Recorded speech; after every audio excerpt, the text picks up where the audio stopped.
السلام عليكم ورحمة الله وبركاته. اللهم صل وسلم وبارك عليك يا حبيبي يا رسول الله. في البداية أحب أرحب بالسادة المتابعين وأقول لكم كل سنة وأنتم طيبين. يا صباح الفل يا صباح النعناع. شايفين؟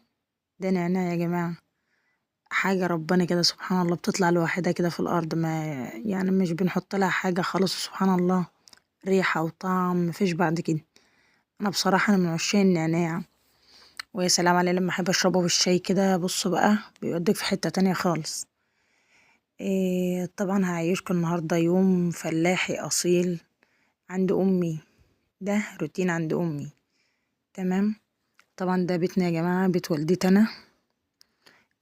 أنا كنت عندهم في البيت، وطبعا في شغل عندنا، ده شغل الصرف الصحي. إيه بيفحروا الشارع يعني وكده بيظبطوا الصرف. فطبعا مامتي قالت لازم نعمل غدا وكده عشان الجماعة اللي شغالين ومش عارف ايه، فقلت لها خلاص ماشي. فحبيت اجيب لكم اليوم من اوله.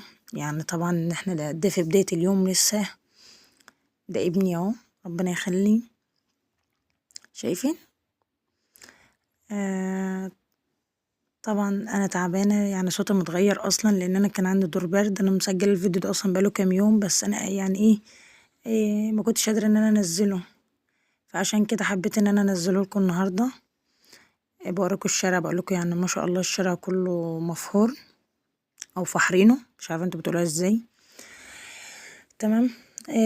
طبعا اختصارا لوقت الفيديو ما رضيتش اصور معاكم من اول ما ولعنا على الرز او طبخنا الرز. تمام. طبعا كلنا شاطرين وعارفين طبخه ازاي. ف طبعا ده الرز بعد ما اتطبخ يا جماعه بقى ما شاء الله، يعني بصوا تاكل حاف كده مش محتاج معاه حاجه. بوريكم ان الرز مفلفل ما شاء الله مظبوط درجه اولى. هنبقى بوريكم مع بعض برضو طريقة في الطبخ الرز، بس انا اختصارا لوقت الفيديو حبيت ان انا اجيب لكم اختصاراته بس. طبعا ده حاجة السلطة بجهزها عشان هعملها برضو. هنعمل النهاردة مع بعض سمك مشوي. بصوا بقى اكل فلاحي درجة اولى، والمفاجأة انه يتعمل في الفرن البلدي. تمام. طبعا بجهز حاجة السلطة، بنقعها في مية وخل وكده شوية، وبعد كده ببدأ ان انا اصفيها، لو فيها حاجة عايزة تشال فضلات او كده بشيلها. زي ما حضراتكم شايفين كده، حاجات سهلة جدا مش فيها حاجة صعبة. انا اصلا يعني محتوى القناة بتاعتي ان انا اوريكم الحاجة ان هي بتكون بمنتهى السهولة، مفيش فيها تعقيد، مفيش فيها حاجات صعبة. بحب يعني ابسط لكم الحياة بمعنى اصح، محبش اكعكلها كده او اكلكعها. دي مامتي ست الكل، ده حبيبة قلبي، ربنا يخليها لي يا رب وما يحرمنيش منها ابدا. طبعا هي اللي قاعدة قدام الفرن البلدي او الفرن القش، مش عارفه انتوا بتسموه ازاي، انما هو فرن بالني. عفوا. ما شاء الله شايفين النار. ما شاء الله مامتي شاطره قدام الفرن يا جماعه والله. يعني انا اصلا وانا في شقتي مش بحب اكل السمك المشوي ولا من ايديها هي. اه والله بجد، وهي اصلا عارفه النقطه ده عني. ما تعرفوش من ايديها بيبقى له طعم تاني خالص. ما شاء الله. وهي اساسا بتتعامل مع الفرن ده معامله مفيش بعد كده. طبعا كنا جايبين كميه سمك ما شاء الله كبيره. ف... فانا كنت رحت اجهز الحاجات دي، فجيت لقيتها بتشوفها، ساعدتها برضو على اساس ان انا اطلع معاها السمك واتبله معاه وكده. عفوا. اللهم صل وسلم وبارك عليك يا حبيبي يا رسول الله. شايفين الفرن البلدي والله ده له عشاق كتير أوي بيسألونا عليه.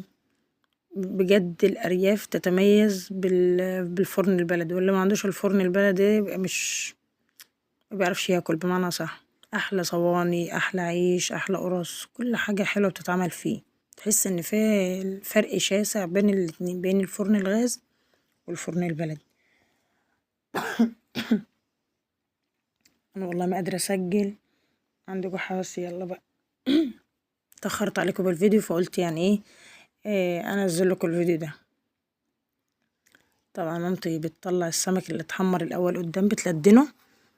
إيه متستعجلش على شوي السمك، هي بتطلعه واحدة واحدة قدام بحيث ان هو يعني يتلدم براحته وينشف. وبتزق هي بقى عندنا البتاع دي اسمها مطرحة، اللي هي الخشب المدورة دي بنسميها هنا مطرحة. بترص بترص على السمك زي ما حضراتكم شايفين اهو، شايفين الفرن ما شاء الله. اسيبكم انا شوية مع الفرن البلدي ده، بصوا حاجة بجد. شايفين هتبدأ هي تطلع السمك اللي اتحمر بره الفرن شوية، وبعد كده هتبدأ تحط التاني ورا.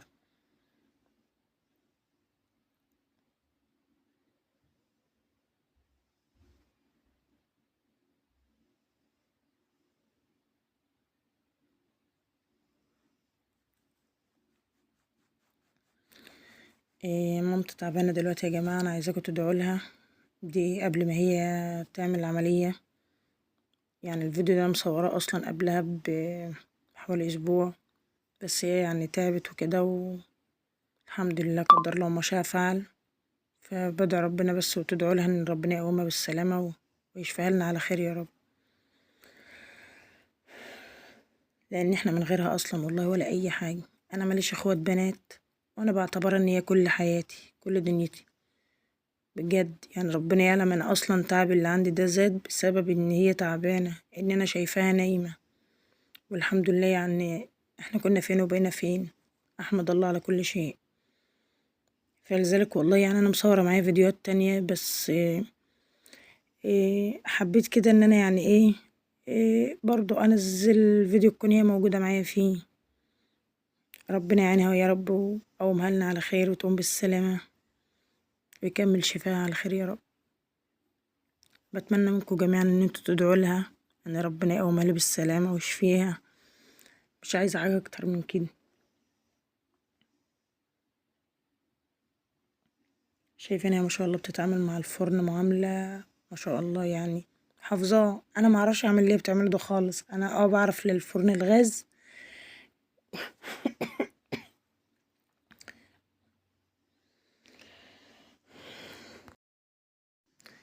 زي ما قلت لكم انا بسلك الفرن الغاز، بس ده يعني على قد شويه.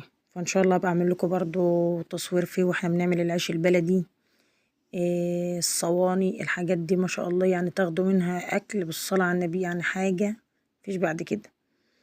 اللهم زد وبارك عليك يا حبيبي يا رسول الله، صلوا على الحبيب.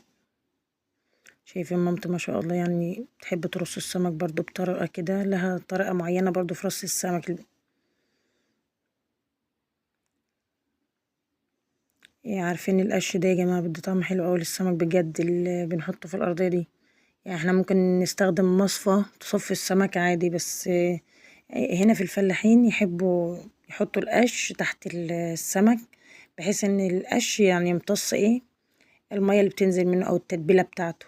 التتبيلة بتاعته سهلة جدا جدا، عبارة عن مية وتوم وليمون وشطة وفلفل أحمر وكزبرة وشبت والبهارات، اي انواع بهارات عندك، والملح، والضرب في الخلاط. هي دي الدقة بتاعته، او هي دي التتبيلة، او هي دي التمليحة. يعني كل بلد بتسميها اسم شكل، يعني كل ما بروح مكان بسمع لها اسم شكل، بس هي في العموم تتبيلة السمك المشوي بجد. طبعا ده البرنجان بتنجان مشوي، مامتي دايما تشويه على طول لما يكون في سمك.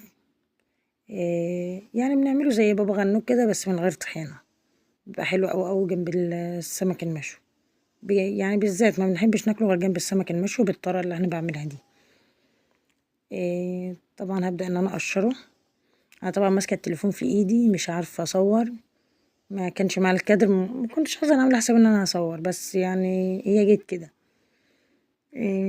حبيت بس ان انا اوريكم اجواء الفلاحين واجواء الفرن البلدي والشوي فيه والطريقة دي، يعني حاجة تسعد قلوبكم جميعا، حاجة ترجعكوا للزمن الجميل. وانا اعرف ان في ناس كتير بتشتاق للزمن الجميل بسبب الارياف والفلاحين، لان اغلبية مصر معروفة بالفلاحين وبخير زمان وبالكرم.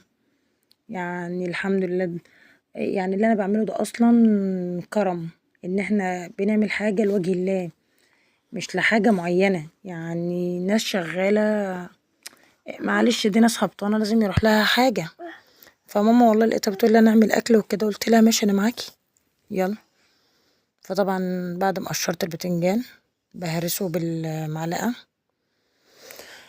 بعد كده بجيب له الدقة دي طبعا مامتي عاملاها وحطها في التلاجة، عبارة عن شطة حمرا وفلفل احمر وتوم وملح بس، وتعين على كده في التلاجة. تحب تجيب منها بالطلب براحتها يعني، بس بتبقى يعني ايه مدتها يوم 2 وبتبدأ تعمل تاني، لان ما شاء الله يا جماعة ده بيت عيلة وبيستخدموا الحاجات دي يوميا. طبعا عملت بالطريقة اللي حضراتكم شايفين دي، وعصرت على ليمونة. بصوا بقى حاجة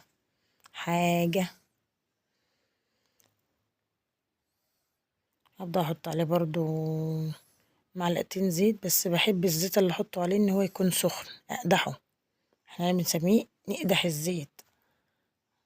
دي معلقة بهارات.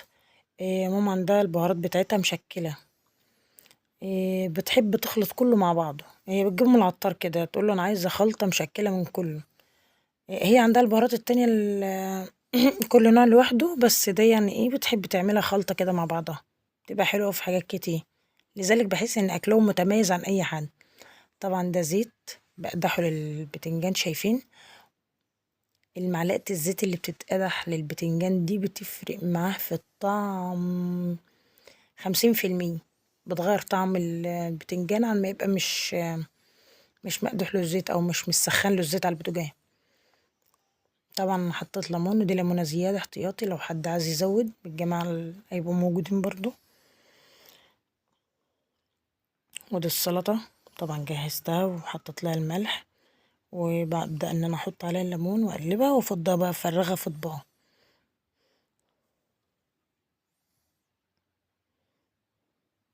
والله يا جماعة ما في حد بيعمل حاجة لله ويندم عليها ابدا، بالعكس والله ربنا بيكرمه احسن منها مليون مرة. كرم ربنا كبير كبير علينا في كل حاجة، مش شرط في الفلوس والله يعني. ما اقدرش اقول لكم والله يعني كرم ربنا سبحانه وتعالى حاجة ربنا يديمها علينا في الصحة وفي المعيشة وفي الأولاد يعني. دايما نتفائل خير، نتفائل دايما إن ربنا يعين لنا حاجة حلوة. احنا ممكن ما نعرفش قيمتها دلوقتي، بس ما نعرفش قيمتها اللي قدام.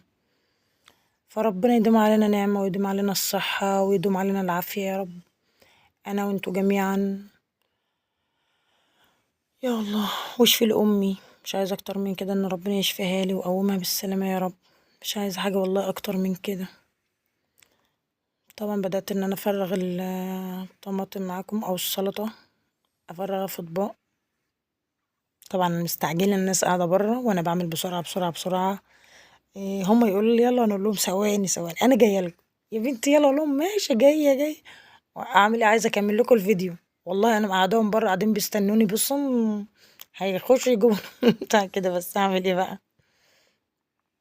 ايه رايكم بقى في طريقة التقديم؟ هي حاجة بسيطة بس يعني باحب إن أنا برضه أرسم الأكل، لو حاجة بسيطة بس أحس إن في اختلاف. أهو شايفين، أهو ما شاء الله. إيه رأيكم بقى في الطريقة دي؟